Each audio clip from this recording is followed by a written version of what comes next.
The chalk snapped against the slate, leaving a sharp, white line. Robert set the stub down and brushed his hands, watching the gray powder drift into the stagnant air of the classroom. For 30 years, this room had been his entire world. The same row of desks, the same scuffed floorboards, the same rhythm of algebraic equations written and erased at the start of every hour. He turned to face the empty rows, his posture rigid. He did not look for applause or recognition. He looked for the next problem on the syllabus. Every morning began with the same ritual: turning the key, unlocking the door, and waiting for the silence to be broken by the bell. He had memorized the exact angle of the afternoon sun as it hit the back wall.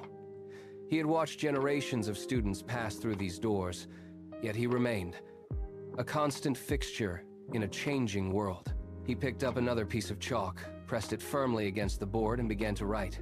The sound was a steady, rhythmic scratching that filled the room. Another lesson, another day, another year of quiet, measured persistence in a space that had long since become a part of his own history. In the staff lounge, the conversation never shifted. It was always about the next big surge, the secret tip, or the fast track to early retirement. Colleagues leaned in, faces flushed with the excitement of impending wealth, their voices rising as they debated volatile stocks. Robert sat in the corner with his lukewarm coffee, listening. He saw the tension in their shoulders, the way they constantly checked their phones for updates. He did not participate. He did not share their hunger. Every pay cycle, he returned to his desk, opened his laptop, and pulled up his brokerage app. He searched for index funds, dull, reliable, slow. He entered the amount, confirmed the transaction, and closed the window. It took less than 60 seconds. He did not analyze charts for hours or chase rumors of hidden gold. He simply moved his capital into the same boring, broad market funds that he had chosen years ago. While the others gambled on the noise of the market, Robert operated with the precision of a clock. He ignored the urgency in their eyes. He chose the path of silence, consistency, and time. To him, the accumulation of wealth was not a sprint or a gamble. It was an arithmetic certainty, calculated through the steady, unyielding repetition of a single, modest action. When the markets turned red, the faculty lounge transformed. News tickers flashed warnings of collapsing indices and vanishing savings. His colleagues stood huddled around the television, their voices overlapping in a frantic chorus of alarm. They paced the narrow room, phones pressed to their ears, fingers trembling as they tracked the accelerating losses. Robert watched them from his desk, the hum of his own computer, a low, steady sound beneath the rising din of their panic. He opened his account. The numbers were down, a sharp dip in the line he had followed for years. He did not blink. He did not reach for a phone to call a broker. He simply navigated to the order screen, entered the same recurring amount he had committed to a decade ago, and clicked the button. The transaction processed in silence. He watched the confirmation light blink once. Then, he reached out, pushed the power button, and the screen went black. He closed the lid, packed his pens, and stood up. The room behind him remained in a state of agitation, but he walked out into the quiet hallway. He had seen the storm, acknowledged the turbulence, and decided it was irrelevant to his destination. He left the chaos behind, his mind already fixed on the next lesson plan. The mockery began as a background hum, then grew into a steady rhythm. His colleagues arrived in newer models, their keys jingling with an intentional weight, while Robert parked his sedan at the far edge of the lot. He walked past their polished bumpers, hearing the sharp laughter that followed his arrival. In the faculty room, he unwrapped a simple sandwich, the crusts dry and plain. His peers watched, exchanging glances that equated his frugality with a lack of ambition. They gestured toward their own expensive takeout, their voices loud enough to ensure he heard the term boring drift across the table.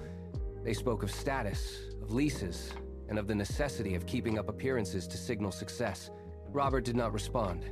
He did not look up from the stack of algebra papers on his desk. He adjusted his glasses, picked up his red pen, and corrected a calculation on the page before him. Each stroke of the pen was deliberate, a silent barrier against the noise of their judgment. He felt the weight of their condescension, but it did not alter his pace. He finished the page, set it aside, and reached for the next. The insults were just air, passing through the room without finding purchase. He was not interested in the performance of wealth. He was interested in the math, and the math did not care about the sedan he drove or the lunch he ate. The classroom door creaked open, breaking the silence of the afternoon. A man walked in, his presence jarring against the rows of empty desks. He moved with a restless energy, his wrist catching the light as he tapped a heavy metal watch against the doorframe. It was a former student, though the boy who once sat in the back row was gone, replaced by a man draped in the symbols of rapid acceleration. He paced the front of the room, his expensive shoes clicking sharply on the linoleum. He did not look at the chalkboard. He looked at Robert. He pulled a chair out, the legs scraping harshly against the floor, and leaned forward. He spoke of markets, of high-stakes trades, and of the speed at which he had multiplied his capital. Every sentence was laced with a demand for validation. He gestured toward the door, then back to his watch, his impatience radiating through the room.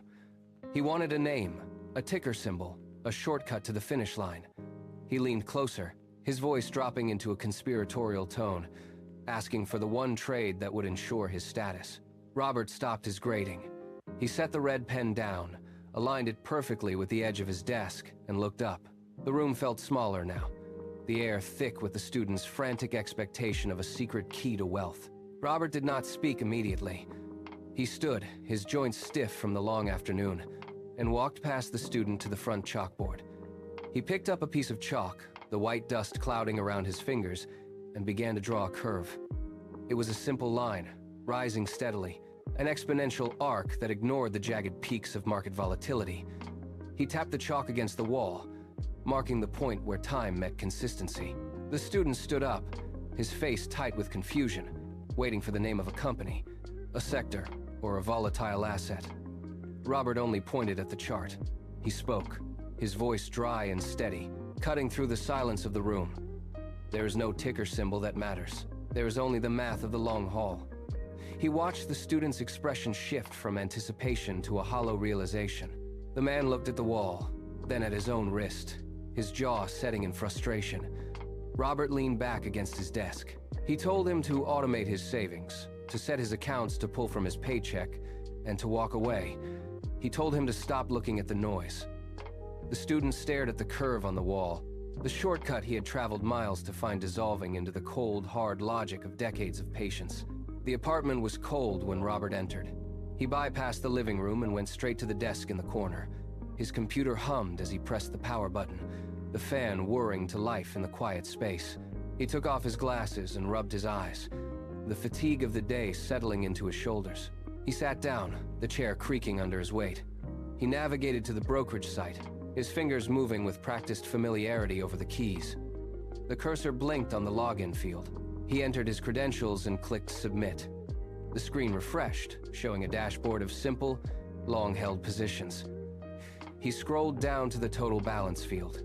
The number appeared in clear, black text: $5,400,000. He leaned back, the blue light of the monitor reflecting in his eyes. He did not smile. He simply watched the numbers. This was the sum of 30 years of clicking a button and walking away. Every minor sacrifice, every ignored piece of market panic, and every year of steady, unyielding contribution had led to this exact readout. He clicked the logout button, closed the laptop, and sat in the dark, the weight of the result finally settling into the room. Robert remained in the chair long after the screen went black. He traced the timeline of his life in the silence. He recalled the early paychecks, the small, consistent transfers, and the decades of market crashes that had once sent his peers into a frenzy. He had not won a lottery. He had not stumbled upon a hidden treasure or invented a machine to change the world. He had simply refused to stop. Every month, he had clicked the button. Every year, he had stayed the course. The math was not magic. It was a slow, relentless accumulation of persistence. He stood up and paced the length of the room. The reality of the $5 million hit him not as a sudden windfall, but as the inevitable conclusion to a long, unyielding equation. He felt the weight of his own discipline, a physical presence in the room. He had been mocked for his choices, for his lack of flash, for his steady, boring routine. Now, the logic of his life stood clear before him. He had not been fighting the market. He had been outlasting his own doubts. The victory was not in the number on the screen, but in the fact that he had never once deviated from the path he chose 30 years ago. Robert turned away from the darkness of the room and walked to the hallway closet. He pulled his worn briefcase from the shelf. The leather was scuffed at the corners, the handle smooth from years of daily use. He placed it on the kitchen table and flipped the metal latches. They clicked with a sharp, metallic sound that echoed in the quiet space. He moved to his desk and began gathering his things. A stack of ungraded quizzes, a red pen, and a heavy stapler. He placed them inside the case one by one, aligning them with the same precision he applied to his index funds. He retrieved his grade book from the drawer. It was thick, filled with 3 decades of names and marks. He slid it into the side pocket. He reached for his calculator, paused, and then dropped it into the main compartment. There was no hesitation in his hands. He smoothed the leather flap over the contents and snapped the buckles shut. He lifted the case, feeling the familiar weight in his grip. He checked his watch, adjusted his grip, and walked toward the door. He was ready. The routine that had defined his life for 30 years was now complete. The school hallways were empty. Robert walked the linoleum path, his footsteps echoing against the lockers. He reached his classroom door. He did not pause to look through the window. He simply inserted the key. The mechanism turned with a heavy, final click. He withdrew the key and dropped it into his pocket. The room behind him was sealed, its 30-year history contained within those walls. He turned and walked toward the exit. He did not look back at the building. He thought of the index funds, the decades of consistent, unglamorous choices, and the quiet accumulation of time. He had built his fortune not through sudden sparks of genius, but through the relentless, repetitive friction of his own habits. The wealth was not the goal. It was the shadow cast by his refusal to quit. He pushed open the heavy glass door and stepped into the cool evening air. The street was quiet. He walked toward his sedan, his gait steady and unchanged. He was not rushing toward a new life, but away from a chapter perfectly closed. He had done what he said he would do. Every day, for 30 years, he had simply refused to stop. Now, he finally did.